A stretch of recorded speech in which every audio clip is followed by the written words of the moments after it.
Bismillahirrahmanirrahim. Assalamualaikum warahmatullahi wabarakatuh.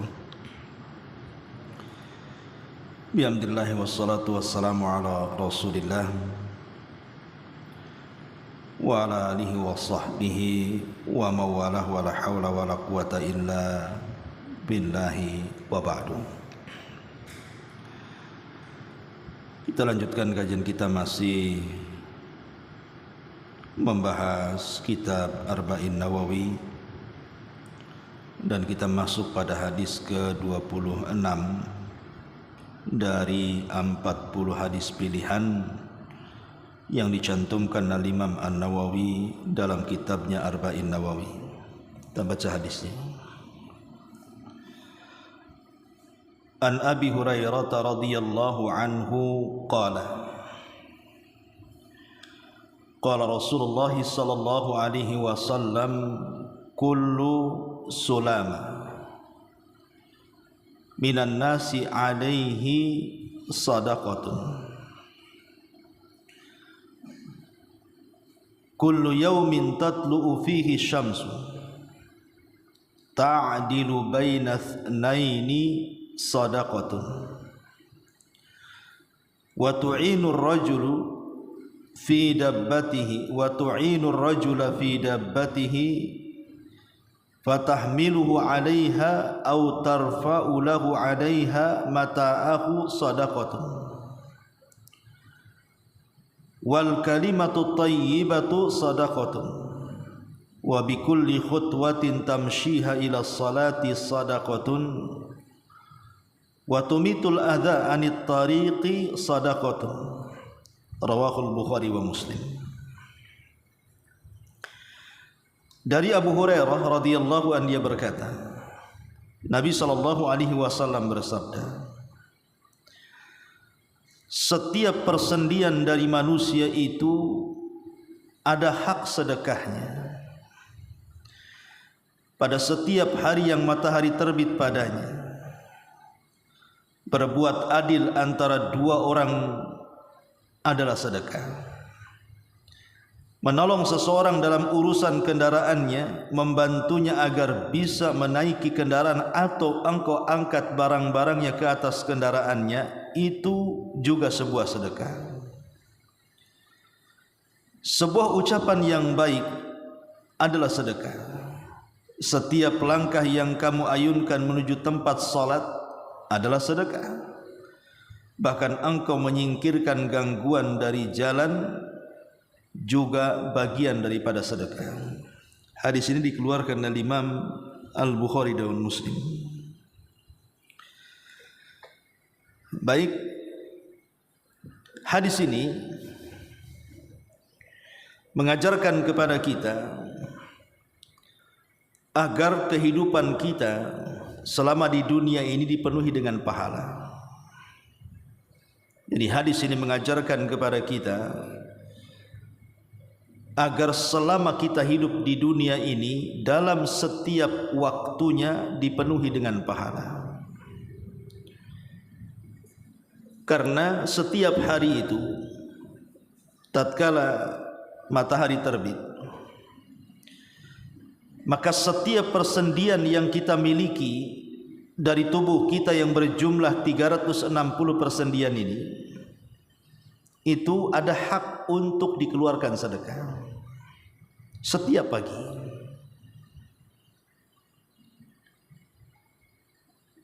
Ketika Nabi SAW mengatakan kullu sulama minan nas, setiap persendian dari manusia. Tadi saya katakan bahwa jumlah persendian manusia berapa? 360 persendian. Dari atas kepala sampai kaki, jumlah persendian kita itu 360. Dan itu berdasarkan sabda Nabi. Padahal Nabi SAW tidak pernah menghitungnya. Dan di zaman itu belum ada alat yang canggih untuk menghitung persendian manusia. Tapi kenapa Rasul tahu bahwa persendian manusia berjumlah 360 persendian? Karena wahyu yang Allah wahyukan kepadanya. Dan kita tahu bahwa manusia ketika Allah Subhanahu wa taala ciptakan dengan berbagai macam alat yang ada pada badannya, baik persendiannya, alat mendengar, alat melihat, alat berfikir, alat berjalan, bergerak dan seterusnya. Ini semua kesempurnaan ciptaan Allah Subhanahu wa taala yang harus kita syukuri. Makanya Allah mengatakan alladzi khalaqaka fasawwaka fa'adalak. Dialah yang menciptakan kamu, menyempurnakan dan menyeimbangkan. Tidak ada makhluk seindah manusia yang dipenuhi dengan 360 persendian. Bola mata yang bisa melihat, telinga yang bisa mendengar, otak yang bisa berfikir, hati yang bisa merasakan, kaki yang bisa melangkah, tangan yang bisa bergerak, dan begitu seterusnya. Tidak ada makhluk seindah manusia.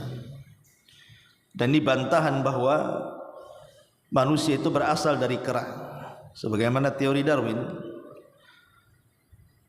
Maka kita katakan kita bukan dari kera. Kita adalah manusia turunan Adam alaihi salatu wassalam. Kenapa? Karena manusia itu jauh lebih indah dibandingkan kera, jauh lebih sempurna dibandingkan kera, jauh lebih mulia dibandingkan kera. Tapi masalahnya ada sebagian manusia yang diberikan nikmat oleh Allah Azza wa Jal, dia tidak sadar bahwa di badan dia itu penuh dengan nikmat. Sampai-sampai di zaman salaf ada seorang salaf namanya Yunus ibn Ubaid. Yunus ibnu Ubaid rahimahullahu ta'ala. Ada seseorang yang datang kepada Yunus ibn Ubaid mempertanyakan soal kondisi kehidupannya dan mengatakan inni fakir. Wahai Yunus, saya ini orang fakir, orang miskin. Bisakah kau bantu? Maka Yunus ibn Ubaid mengatakan, bukankah engkau punya mata? Bukankah engkau punya telinga? Bukankah engkau punya lidah? Bukankah engkau punya tangan? Bukankah engkau punya kaki? Disebutkan semua persendian ataupun anggota badan dalam tubuhnya.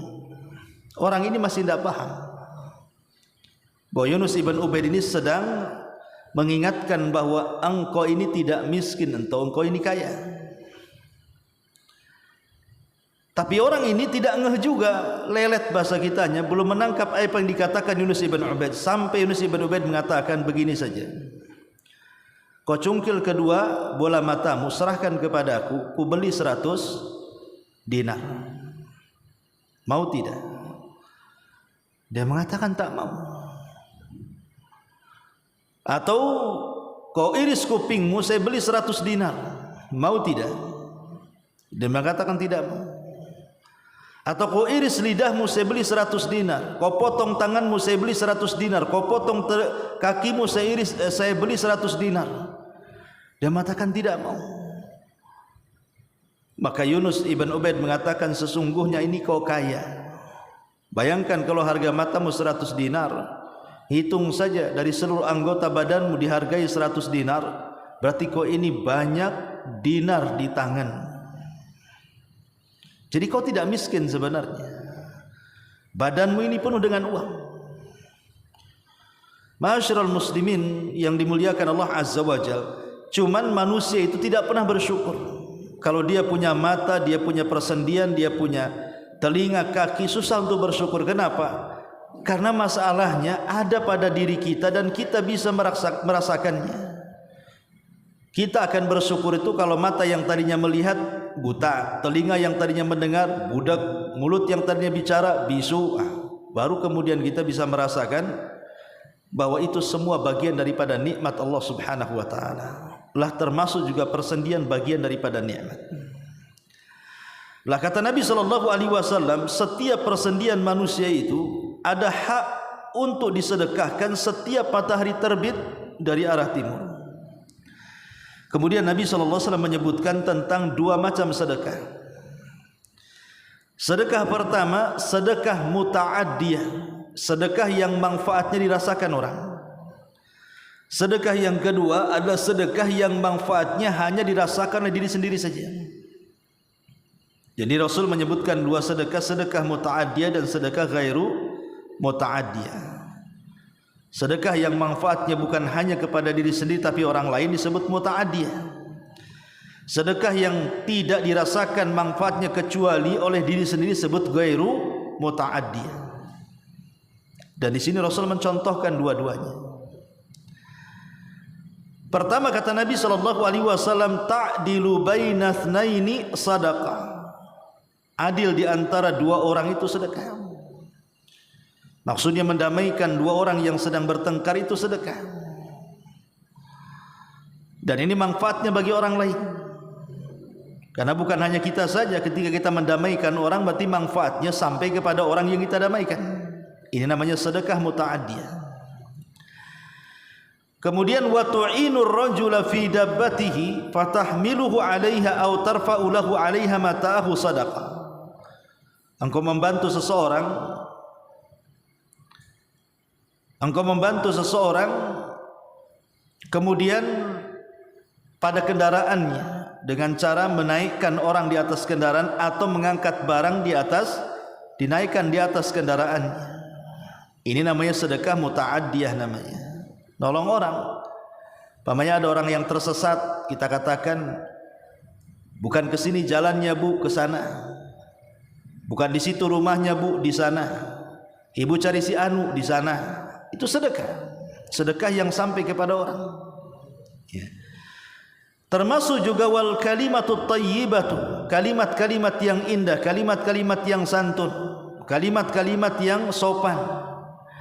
Tidak menyakiti orang dengan kalimatnya, tidak menggibah, tidak mencaci, tidak memaki, tidak merendahkan, tidak namimah, tidak mengadu domba dan tidak yang lainnya. Betul-betul dia menjaga diksi kalimat dan juga intonasi bahasa. Dia tahu siapa yang diajak bicara. Dia tahu bagaimana cara mengeluarkan bahasa. Ada bahasa sopan, ada bahasa tidak sopan, ada bahasa halus, ada bahasa kasar dan begitu seterusnya. Dia paham sehingga dia tidak mengeluarkan kata-kata kecuali yang pantas. Maka ini sedekah yang manfaatnya kepada orang. Ya. Kemudian wa bi kulli khutwatin tamshiha sadaqah. Dan setiap langkah yang kau langkahkan kaki menuju salat adalah sedekah. Ini namanya sedekah ghairu muta'addiyah. Salat, baca Quran, zikir, itu manfaatnya untuk siapa? Untuk kita sendiri. Orang lain enggak dapat manfaat. Itu namanya ghairu muta'addiyah. Kemudian wa tumitul adza anit tariqi sadaqah. Kemudian membuang dan menyingkirkan gangguan dari jalan sehingga orang bisa aman berjalan. Entah di situ ada beling antum ambil, ada paku antum ambil, ada lubang antum kubur gitu ya. Sehingga manusia aman di perjalanan, maka itu bagian sedekah. Ini namanya sedekah muta'addiyah, manfaatnya kepada orang. Jadi ada sedekah yang manfaatnya untuk pribadi seperti berzikir, itu manfaatnya untuk pribadi. Kemudian baca Quran, manfaatnya untuk pribadi. Kemudian salat ke masjid, manfaatnya untuk pribadi. Kemudian di sana ada manfaatnya untuk orang seperti mengislah di antara dua orang yang berseteru, menolong orang untuk mengangkat barang ke kendaraannya atau mengangkat orangnya ke atas kendaraannya atau menunjuki jalannya atau mengucapkan kalimat yang indah atau membuang hal-hal yang mengganggu di jalan. Itu semua manfaatnya bukan untuk kita saja tapi juga untuk orang lain. Lah ulama mengatakan sedekah yang bersifat lazim manfaatnya hanya untuk pribadi dengan sedekah yang manfaatnya sampai kepada orang lain, maka pahala sedekah yang sampai kepada orang lain jauh lebih besar dibandingkan sedekah yang manfaatnya kepada diri kita sendiri. Contoh umpamanya i'tikaf. Antum i'tikaf. I'tikaf ini sedekah yang manfaatnya untuk pribadi. Orang lain tidak ada manfaat dengan i'tikaf kita. Saat antum i'tikaf rupanya ada tetangga sedang sakit, butuh pertolongan, harus diantar ke rumah sakit. Kalau tidak bisa mati. Maka antum batalkan i'tikaf antum bawa orang sakit segera ke rumah sakit, itu lebih baik dibandingkan mempertahankan i'tikafnya. Kenapa? Karena sedekah yang sampai kepada orang lain pahalanya lebih besar dibandingkan sedekah yang hanya manfaatnya untuk pribadi. Tetapi dua-duanya adalah kebaikan dan itu sedekah. Baik yang manfaatnya lazim kembali kepada diri sendiri ataupun sedekah yang manfaatnya kepada orang lain. Baik, secara singkat hadis ini memiliki 5 faedah. Faedah yang pertama, bahwa dianjurkan setiap manusia di pagi hari bersedekah. Kalau bisa kita senantiasa bersedekah. Bersedekah enggak mesti dengan uang. Membantu orang, mendoakan orang itu bagian daripada sedekah. Baca Quran, zikir dan yang lain itu bagian daripada sedekah. Yang kedua, bahwa sedekah itu la tanhasiru fil mal, tidak terbatas dengan harta. Bahkan sedekah itu banyak macamnya. Mengajak manusia kepada kebaikan, sedekah. Mencegah manusia dari kemungkaran, sedekah. Menolong orang, sedekah. Sabar dari gangguan orang, sedekah. Tidak mengganggu orang, sedekah. Dan begitu seterusnya. Yang ketiga, menjaga solat yang 5 waktu itu sebuah keutamaan besar.